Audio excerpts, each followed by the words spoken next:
Hello বন্ধুরা, আশা করছি সকলে ভালো আছেন। এনার্জি বাল্বের নষ্ট সার্কিট আমরা বিভিন্নভাবে ব্যবহার করতে পারি। হয়তো এ সম্পর্কে অনেক বন্ধুরা না জেনে থাকতে পারেন, তাদের জন্য আজকের এই ভিডিওটি। আমাদের প্রয়োজন হবে এ ধরনের একটি নষ্ট এনার্জি বাল্বের সার্কিট। এখানে আমরা একটি 26 ওয়াটের এনার্জি বাল্বের সার্কিট ব্যবহার করছি। আমাদের প্রয়োজন হবে এ ধরনের একটি ট্রান্সফরমার। বলে রাখা ভালো, আমাদের এই ট্রান্সফরমারটিতে কিন্তু দুইটি টার্মিনাল দেওয়া রয়েছে। আপনারা অবশ্যই জেনে থাকবেন এনার্জি বাল্বের সার্কিটে লাইন দেওয়ার জন্য দুইটি টার্মিনাল দেওয়া থাকে, একটা নিউট্রাল এবং একটি ফেজ। তো আমাদের এই এনার্জি বাল্বের সার্কিটটিতেও কিন্তু ঠিক একই নিউট্রাল এবং ফেজ দুইটি টার্মিনাল কিন্তু দেওয়া রয়েছে। এখানে আমাদের 220 ভোল্টের লাইনকে কিন্তু সোল্ডারিং করতে হয়। এখানে আমরা আমাদের ট্রান্সফরমারের টার্মিনাল দুটিকে সোল্ডারিং করে নেব। সোল্ডারিং আয়রনের মাধ্যমে আমরা আমাদের টার্মিনাল দুটিকে এই সার্কিটের দুইটি টার্মিনালের সঙ্গে সোল্ডারিং করে নেব। এখানে আপনাদের বলে রাখা ভালো, আমরা এই টার্মিনালটি এখানে লাগালেও হবে এবং এখানে লাগালেও হবে। এখন আমরা আমাদের সার্কিটের সঙ্গে ট্রান্সফরমারটিকে সোল্ডারিং করে নেব।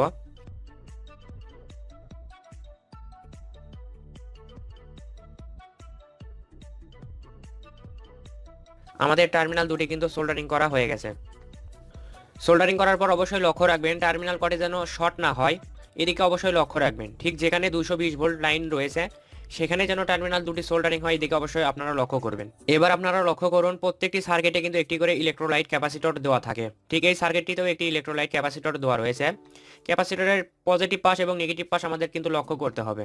দেখুন, এই ক্যাপাসিটরটির এই পাশটি নেগেটিভ টার্মিনাল, যা খুব সুন্দর করে ইন্ডিকেট করে দেওয়া রয়েছে, এবং এই পাশে পজিটিভ টার্মিনাল খুব সুন্দর করে ইন্ডিকেট করে দেওয়া রয়েছে। ঠিক এখন আমাদের লক্ষ্য করতে হবে এই ক্যাপাসিটরের পজিটিভ এবং নেগেটিভ টার্মিনালটি পিসিবির এই পাশে কোথায় দেওয়া রয়েছে। তো আমরা লক্ষ্য করলাম এটা নেগেটিভ টার্মিনাল এবং এটা পজিটিভ টার্মিনাল। এবার আমাদের প্রয়োজন হবে এ ধরনের একটি এলইডি শিট। এগুলোকে সাধারণত এলইডি শিট বলা হয়। যে কোনো ধরনের ইলেকট্রনিক্সের দোকানে গিয়ে বললে আপনাদেরকে এ ধরনের একটি ডিসি এলইডি শিট দিয়ে দেবে। এই এলইডি শিটটির দাম 10 টাকা থেকে 15 টাকা নিতে পারে। এলইডি শিটটিতে দেখুন, এখানে নেগেটিভ টার্মিনাল এবং এখানে পজিটিভ টার্মিনাল দেওয়া রয়েছে।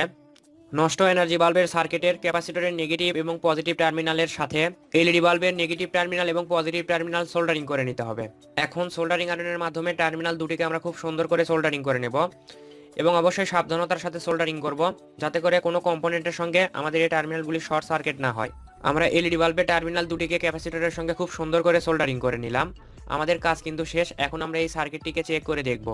সার্কিটটি তৈরি করার পর প্রথমে চেক করার জন্য এ ধরনের একটি সিরিজ লাইন ব্যবহার করবেন।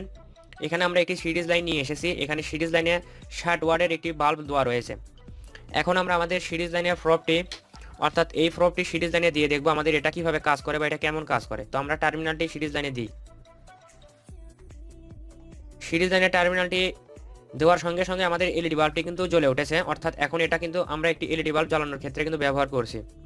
আর এখানে অবশ্যই আপনারা লক্ষ্য করবেন, যখন আমরা এই বাল্বটি জ্বালাবো তখন যদি আমাদের এই সিরিজ লাইনটি জ্বলে ওঠে, সেক্ষেত্রে বুঝতে হবে আমাদের এখানে শর্ট সার্কিট হয়েছে বা প্রবলেম হয়েছে। সেক্ষেত্রে কিন্তু এটা কিন্তু ব্যবহার করা যাবে না।